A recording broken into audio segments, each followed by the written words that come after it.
Assalamualaikum warahmatullahi wabarakatuh. Halo, selamat siang semuanya. Jadi, kami dari kelompok 5 ingin melakukan dokumentasi wawancara UMKM di Monster Spoon, Sumarekon, Bekasi, guys. Tapi sebelum itu, kelompok kami akan memperkenalkan diri dahulu nih, teman-teman.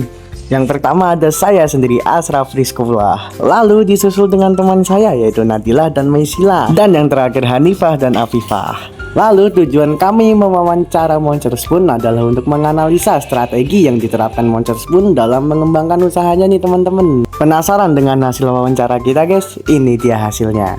Halo, selamat sore Kak. Perkenalkan, saya Nadira, mahasiswa dari Universitas Bina Sarana Informatika. Saya bersama rekan anggota saya. Asraf Rizqullah. Kebetulan saya di sini ada tugas riset UMKM. Apakah kakak yang bersedia saya wawancarai dan saya dokumentasikan? Bersedia Kak. Oke Kak, sekarang saya mau nanya Kak, di Monster Spoon ini apa saja produk utamanya dan target pasar utama dari Monster Spoon itu apa ya Kak? Kalau untuk produk utama kita berfokus pada bakery sama coffee. Itu kalau untuk targetnya kita dari Kata atas bakery dan kopi ya. betul. Terus apakah usaha ini tuh ada izin seperti NIB, NPWP, sama BPOM atau WRT atau sertifikat halal lagi tuh Kak? Untuk legalitas itu semua kita sudah ada, kecuali yang sertifikat halal itu kita masih proses. Cuma untuk dari beberapa outlet lain seperti yang di Jakarta itu sudah ada sertifikat halalnya. Cuma memang kalau yang di Bekasi ini belum ada, masih sedang proses. Terus bagaimana struktur manajemen saat ini, pemilik karyawan dan peran masing-masing Kak? Kalau untuk struktur manajemen, kita ada manajemen pusat itu seperti CEO, ada area manager. Kalau untuk di operasional, kita ada store manager, ada supervisor, lalu ada staff itu seperti kasir, servis, barista, baker, seperti itu. Terus kira-kira apa nih Kak rencana pengelolaan ke depannya untuk meningkatkan efisiensi manajerial operasional keuangan di Monster Spoon? Kalau untuk standarisasinya kita menerapkan standarisasi SOP, lalu kita mengontrol biaya bahan baku, lalu kita melakukan training karyawan secara berkala.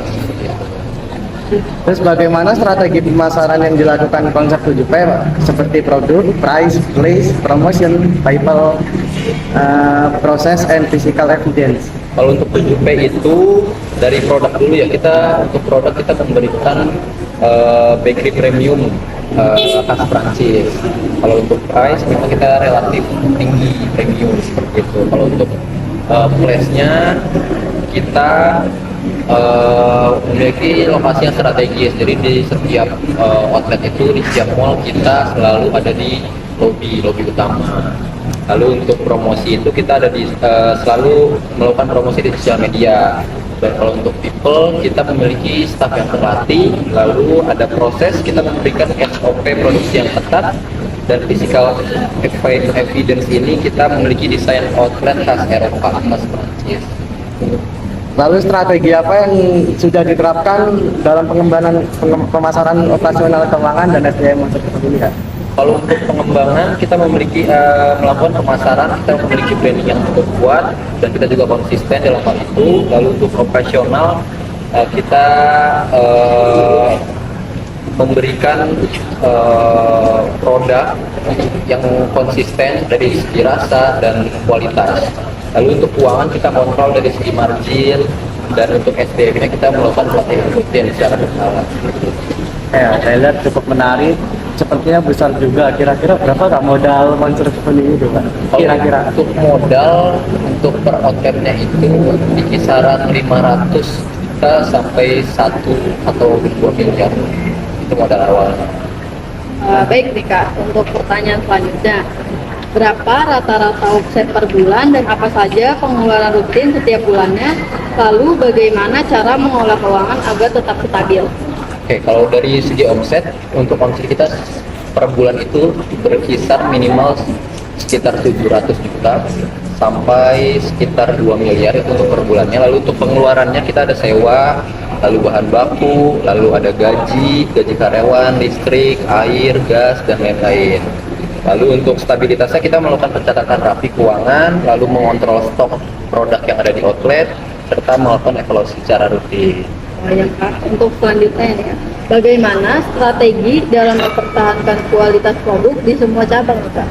Kalau untuk mempertahankan kualitas produk, kita memiliki SOP dari setiap produk, lalu kita juga memiliki quality control. Jadi dari setiap outlet ini selalu akan ada kunjungan dari quality control kita untuk memastikan produknya itu sesuai dengan SOP.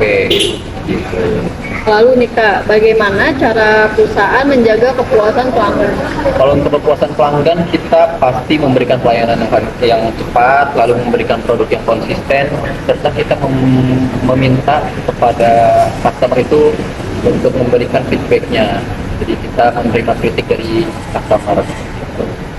Selanjutnya nih Kak, bagaimana sistem pengawasan kualitas bahan baku yang digunakan? Kalau untuk itu kita memiliki supplier yang sangat terpercaya. Kita juga melakukan quality control bahan-bahan produk yang masuk, serta kita menyimpan produk-produk di sesuai standar di chiller, di freezer.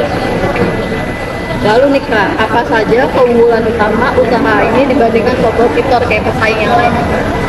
Kalau untuk itu kita memiliki branding yang kuat ya, kita juga memiliki cita rasa yang sangat otentik, kita juga memiliki lokasi yang sangat premium, kayak yang tadi aku bilang, kita selalu konser ini selalu ada di lobby mall.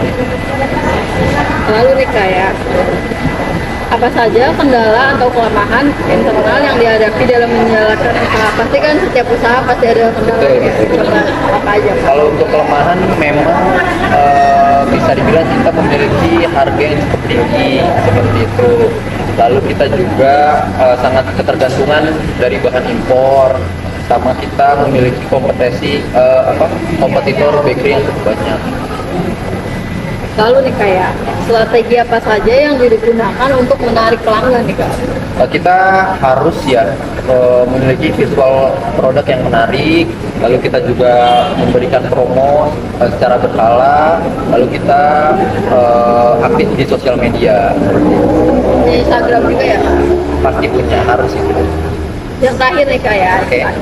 bagaimana strategi menetapkan harga produk agar tetap kompetitif di pasar? Kalau untuk itu kita menyesuaikan lokasi untuk harga ya. Jadi kita kan ada di Makassar juga ada, kemudian ada di Surabaya, ada di Bali, termasuk di Jabodetabek. Jadi itu setiap area-area itu kita menyesuaikan harga sesuai lokasi. Kita juga yang tadi saya bilang melakukan promo, lalu kita juga aktif di sosial media. Kalau boleh tahu sosial medianya ada apa aja? Untuk sosial medianya, maksudnya? Iya, sosial untuk promosinya ada Untuk apa aja gitu? Untuk promosi kita ada bundling. Jadi bundling itu kita menawarkan croissant dan kopi. Kita juga ada promo bank, ada dari voucher TikTok juga ada. Itu dia hasil dari wawancara kelompok kami. Selebihnya mohon maaf kami akhiri. Wassalamualaikum warahmatullahi wabarakatuh.